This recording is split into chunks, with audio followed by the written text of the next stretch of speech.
Hello, it's Joanne, and welcome back to my channel. If you're new here, welcome. I know I have lots of new subscribers and lots of choir members that have joined me just recently, so thank you for joining me.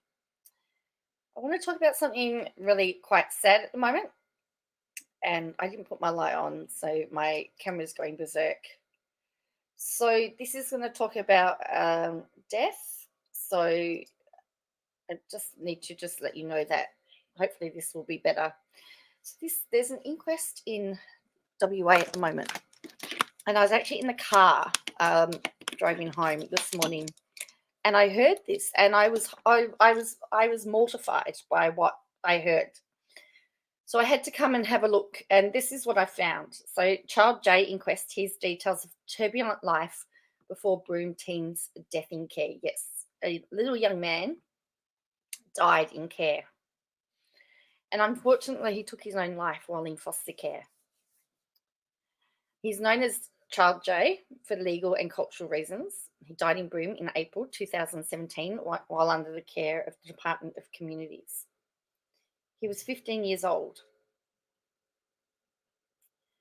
So his family told the inquest the boy faced a revolving door of caseworkers and constant changes of medication. The really sad thing is that there have been 13 other Aboriginal children in the Kimberley region that have taken their own life. And this is horrifying that kids are just deciding that life is just too hard. A factor that distinguishes Child J's case from many of the other deaths examined in that inquest is that he had been engaged with mental health services. And yet support ceased in 2014 when he was just 13 years old. Piers Child J was lost to follow-up support, likely due to unsettled family placements, a lack of parental engagement with mental health services, and his relocation within Western Australia. And so they talk about his history, and this poor little boy, they had suspected fetal alcohol syndrome disorder, and he was taken away from his family and placed in foster care when he was 2 years old. His foster carer from that time told the coroner she had a number of other children in her care when she was contacted by the department and asked to look after Child J. She said the full extent of his medical conditions and behavioural problems only came out later. He wasn't quite right. He didn't laugh, share emotions. He was traumatized. He didn't talk. He didn't smile. He didn't do anything.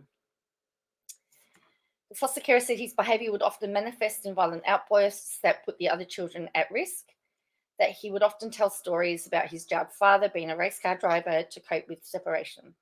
We talked about his family, she said. He was missing his dad, missing his mum. He was determined he wanted his family.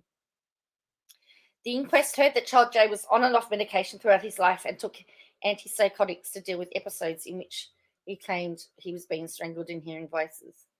Their attempts to engage him in long-term acute mental health inpatient assessment in St Margaret Hospital in Perth, but the Department of Communities refused to admit him because of concerns regarding his medication. His aunt, who saw him on occasions, told the inquest she had noticed the antipsychotics he was on made him drowsy and disengaged, and she said he'd sleep the day away. When the department eventually agreed to admit him to Princess Margaret Hospital, it was too late. He had since been reunited with his mother, but that arrangement quickly broke down. Having missed his chance to be formally admitted, Child J returned to foster care and his behaviour continued to deteriorate. In one incident, his foster carer said a caseworker came to the house, met J, ended up breaking down out of frustration because he didn't know what to do. And I think this is the most scary part. Many caseworkers limited communication. So Child J was frustrated that he had to explain his situation to new caseworkers, and that foster carers received a very little follow-up from the department when requested to manage his behaviour. Perth caseworkers don't understand Broome families.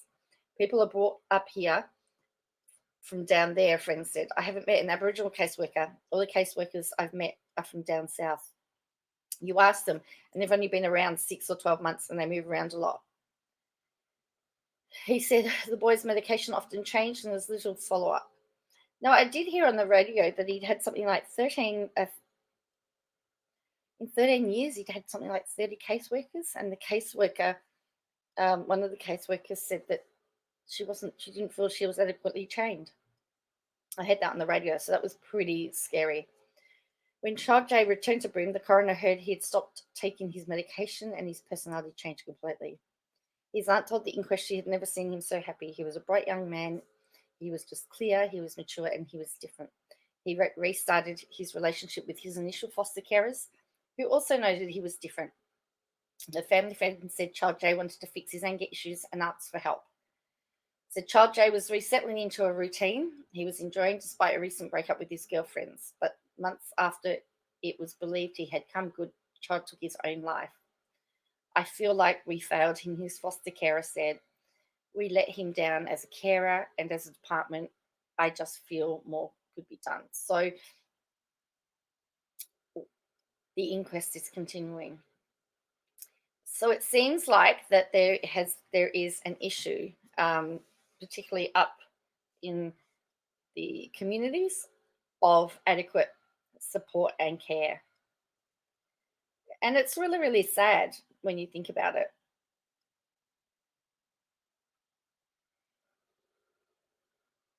It's really sad. And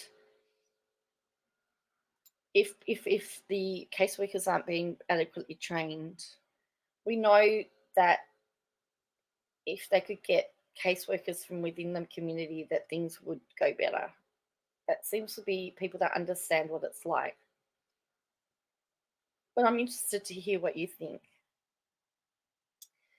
Hopefully, this inquest will set new procedures in place and policies in place so that we don't lose any other of these poor, precious little children again. So tell me what you think in the comments below. Thanks.